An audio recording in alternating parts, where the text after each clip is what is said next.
এর আগে ইসরায়েলের বোমা হামলায় ইরানের পারমাণবিক কেন্দ্রগুলো ব্যাপক ক্ষতিগ্রস্ত হয়েছিল। ফলে ইরান মাটির অভ্যন্তরে পারমাণবিক স্টেশন তৈরির কথা বলেছিল, যার ধারাবাহিকতায় মাটির নিচে এই মিসাইল সেন্টার তৈরি করা হয়।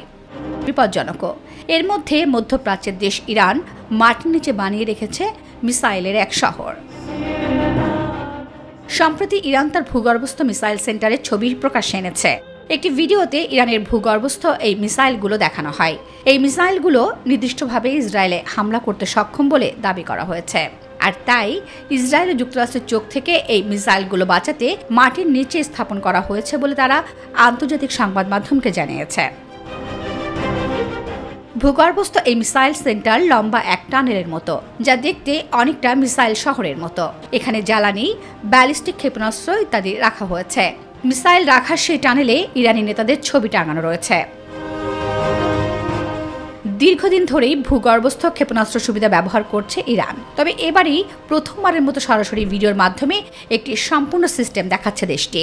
এই টানেলগুলো পারমাণবিক আক্রমণ প্রতিরোধ করতে সক্ষম কিনা তা জানা যায়নি, তবে এটি প্রচলিত গোলাগুলি সহ্য করতে সক্ষম।